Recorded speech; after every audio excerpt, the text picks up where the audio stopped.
Siin me nüüd siis istume. Džingis Khan istub hobuse seljas ja mina istun trepi peal. Miks Mongoolia? Ise ka ei tea. Siuke kummaline lugu, mis hakkas suvel Viirelaiult pihta.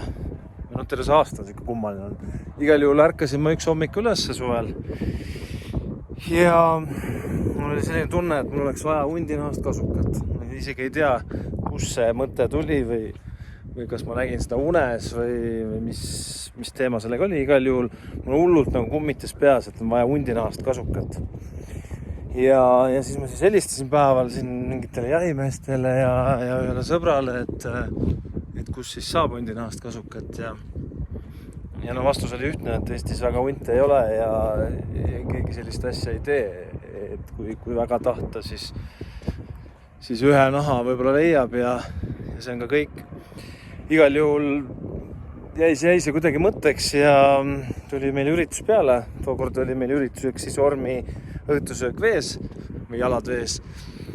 Ja nii ma siis seal hostisin, kõik istusid ilusti ümber laua, jalad vees ja kuna meil oli ära jäänud talvel üritus õhtusöök jääl, ka Ormi oma, siis ma pooled külalised tõstsin nagu ümber suvesse.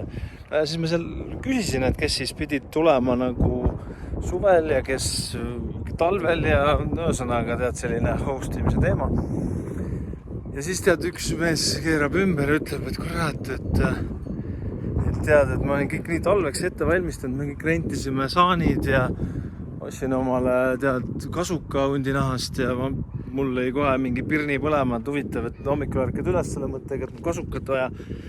Ja nüüd on mingi mees saarel, kes ütleb, et ta ostis endale kasuka.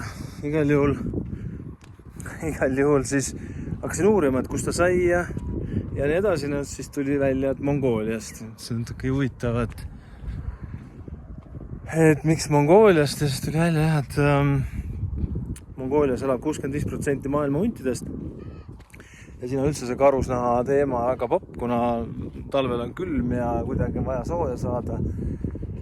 No ja siis mul see mõte kuidagi jäi. Me muidugi rääkisime edasi, et mis ta siin Mongoolias käis ja mis ta teeb. Just tuli välja, et ta iga kuu käib nädal aega Mongoolias ja ma nagu muu seas ütlesin, et okei, et ma tulen siis suga kaasa.